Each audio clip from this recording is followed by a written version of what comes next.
I was just reading Zak Stein's recent essay about our crisis, the meta crisis, if you will. His essay is called "A War Broke Out in Heaven," and I definitely recommend that you check it out. Um, it was aligning so much with some thoughts that I've been having about our political situation, trying to diagnose the Bernie Sanders campaign. To what extent did it succeed? To what extent did it fail? What could we have done differently, and how should we proceed in the future? And what Zak Stein is saying is basically that there is a deeply religious, or even I would say deeply spiritual or even religious dimension to this crisis. It's a crisis of soul making, um, of personhood, in the sense that the the values that were holding the pre-existing, the pre-COVID world together are now being questioned, um, and questioned in a way that isn't just sort of abstract, but rather concrete, in the sense that, you know, people are getting sick and dying, and there's no toilet paper. There are going to be increasing supply chain issues, and indeed an economic depression that the wake of which is still rushing up to us. Um, and it's going to disturb us at the level of our daily lives, deeper even than our daily lives. It's going to infect our dreams. Indeed, there have been a lot of articles on the strange dreams people are having, intense dreams, while this quarantine is in place. It's going to affect us even deeper than that in our conception of who we are, because we're being asked to value something else. And it's a question of how we respond to that call. So I just want to read some of what Stein was saying. He says, "This is not a matter of epidemiology, it is a matter of soteriology. To save ourselves means more than not getting physically sick. Saving the soul of the world requires large numbers of people popping up into a new kind of personhood. If we accomplish this, there would be a flood of goodness into the world, even in the midst of illness. But losing the soul of the world entails large numbers dropping down into a kind of sub-personhood. The result of this would be a world awash in evil, even as physical illness is contained. The choice is ours, and no amount of information about the details of the pandemic can help us choose." And Stein has been describing how it's inevitable that a new form of surveillance capitalism is going to assert itself as this crisis unfolds, and each human individual is going to be even more quantified, measured, tracked, uh, than they were before, right? Because in order to not only deal with COVID-19, but to deal with the future viruses and pandemics, um, that the ecological catastrophe is bound to bring upon us, we're going to need, our leaders are going to say that we need this new intensified form of surveillance, to track and manage. But he thinks this is going to force us all into a new form of consciousness evolution. We're going to be pushed into, forced, in fact, to undergo a metamorphosis to really um, dissolve our prior sense of who we are, our ego, identity, and become new, or as Goethe would put it, to die and become. Um, and it's like a pressure point where we're moving through an evolutionary bottleneck. And um, let me continue to read what Stein says here. "For those identifying as spiritual or religious, yes, this is why you have been sitting on the mat, praying, and working on yourself. But the liminal may require that you re-examine your ideas concerning reality, especially the notion that you create your own. A little knock on the sort of New Age secret ideology, this sort of narcissistic New Age approach where there are all sorts of absurd, irresponsible, and infantile takes coming from the New Age mentality, I think, in response to this virus. You know, thanking the virus and saying it's not real, or it's media hysteria and we just need to think positive, and our positive energy won't allow us to get sick, and or it's 5G or something. Not that I'm pro 5G, but there's a really pathological response from a certain form of narcissistic spirituality, and that's not what Stein's talking about here. But he says, you know, you don't create your own reality, right? Likewise, if you balked at my use of the terms good and evil, or up and down, you are likely struggling to make sense of anything right now. Socially constructed realities are exactly what begins to slip away when biology obliges you to enter the liminal. So, I think Stein is here speaking to the sort of postmodern relativists, the cultural or the multiculturalists, the cultural pluralists who would want to say that, well, we can't really use words like good and evil or better and worse because, you know, everything's valid from its own point of view, right? And what Stein is saying is that, no, there really are more developed ways of being human.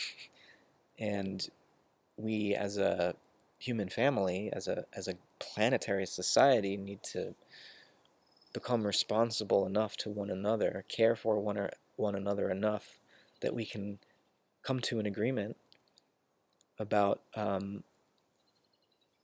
human flourishing and how to achieve it, and help lift one another up into that flourishing. And you know, Stein will talk about how we need trans-cultural, trans-religious, symbolic convergence, where, you know, we're willing to acknowledge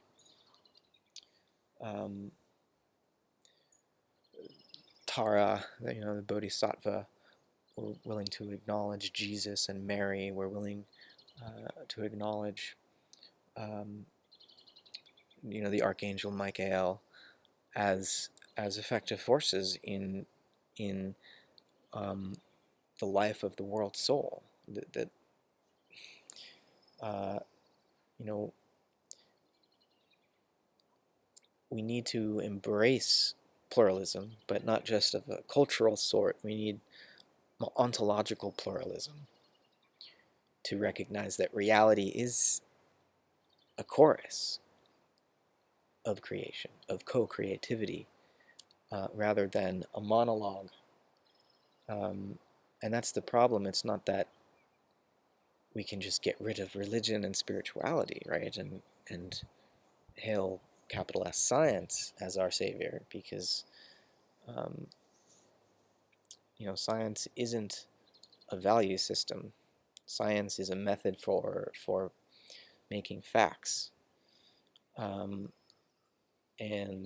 science can be co-opted by the marketplace and the private profit motive, and not produce truth, but produce effectiveness, which for each corporate firm funding its science, effectiveness in producing profit may not be effectiveness in producing human flourishing, or the flourishing of the Earth community, for that matter, the ecologies of this planet.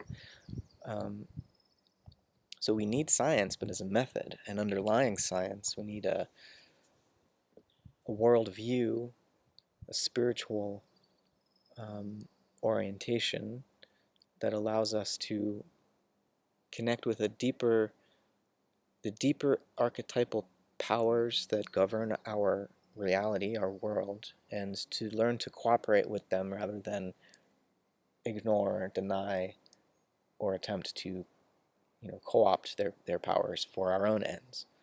Um, you know, modern man, so-called, has been in charge of the earth for several hundred years, and especially when we found oil last century, and ramped up this industrial growth economy based on fossil fuels, and our population, increased 10 times in the span of a few generations. This may all be coming crashing down. But the thing is, we got used to something that was, in fact, pretty new on the scene. I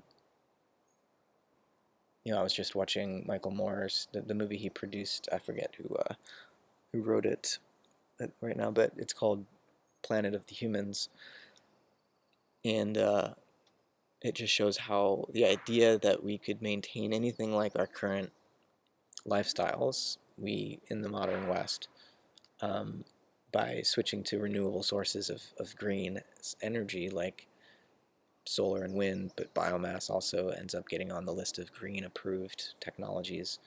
There's no way, as this film shows, that we can maintain our current lifestyles doing that. And the film just shows how even wind and solar, and especially biomass, are actually using a lot of fossil fuels and rare earth metals, destroying the planet, requiring an extractive economy.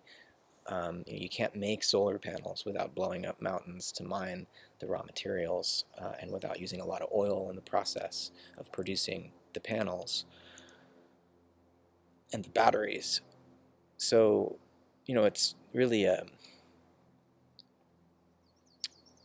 throwing in our faces the fact that it's not just that we need new technologies or carbon neutrality in order to have a future as a civilization. We need new values, right? We need a new sense of who we are and what we are doing here on this planet. And so, thinking to just tie this up about what failed in terms of how the left can learn from what the Bernie Sanders campaign in 2016 and this last primary, I think there was this theory of this electoral theory that the working class would overlook their cultural, religious, and racial differences and their age differences, and instead embrace common cause as the 99% against the 1%, against the billionaire class and the corporations, and that there'd be this massive surge of young people and working people who would vote finally for their own economic interests and lift Bernie into office. And it didn't end up happening, right? And why is that? Well, it seems like consciousness of our true material conditions, as Marx suggested, even having consciousness of that doesn't necessarily overrule our other forms of consciousness that aren't merely economic, but that are maybe scientific, maybe religious or spiritual, maybe artistic. Humans are motivated by these other factors, these other forms of identity formation. And the left doesn't have the equivalent of evangelical Christianity or patriotism. Donald Trump and the GOP are going to use evangelical Christianity and patriotism to prevent the white working class from aligning with an anti-capitalist movement. They'll keep using those tools till the cows come home, and the left has no alternative value system. The left has ironic nihilism, and self-pitying relativism. We have to do better than that, or it has narcissistic New Age spirituality, right? And these things are not succeeding as motivators to build a true revolutionary consciousness. it needs, any revolution, of course, needs to be grounded in a Marxist critique of capitalism and a recognition of the way that labor is exploited and the way that the planet is exploited to produce a surplus profit for a few, and that the way that capitalism has unleashed human production and unleashed creativity to generate technologies in the way that it has is now at the point where people need to seize that power, like bring more consciousness to it, redirect it towards other ends than just the private profit motive, because, say what you want about Adam Smith's invisible hand, it's tried to grab too much, and we need new ways of guiding ourselves into the future than just this invisible hand, because the invisible hand wasn't aware of the complex energy dynamics of the planet. I know Smith was aware of Malthus, but Malthus wasn't exactly right either, of course. So we're in a situation where I think the best theorist we might want to turn to is Georges Bataille and his theory of general economy, where he develops an understanding of excess and surplus and a gift that I think can be of great service to us now. And, I would just say that what the left needs to learn is to take spirituality and religion seriously, not, to get out of this obsession with irony and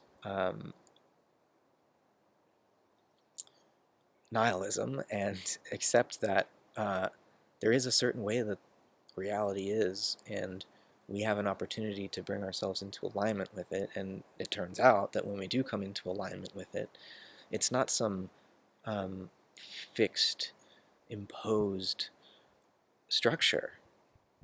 Reality is rather, as Zak Stein would call it, it's this liminal, creative field of becoming. It's a network of possibilities with a tilt toward enhancement and learning and growth, and we can participate in that. So it's not like to accept that there's a good and a bad and that there are biological realities, right? Is not to say that we're just reduced to these given natural essences or something, but rather, biology is itself an example of this creative relational process of evolution towards more higher levels of organization and intenser forms of experience. That's what biology is all about, as far as I can tell. So to say that there are biological realities is not to say that we're determined by them. It's to say that we are participating in a billion-year-old creative process, evolutionary process. And in order for us to move forward effectively, we need to come to understand the equipment that we have been given by the past and see how each of our decisions has a causal effect on how biology and evolution unfolds into the future. So, yeah, I guess I'm saying that the left needs to stop being so cynical and start trying to make something new, to be constructive and affirmative. And there are plenty of examples of this on the left, but I think I've just seen how there's not enough of them yet, because otherwise we would be trying new things in the political and social arena than the way that the Bernie Sanders campaign unfolded. So those are just some Thursday afternoon thoughts for you.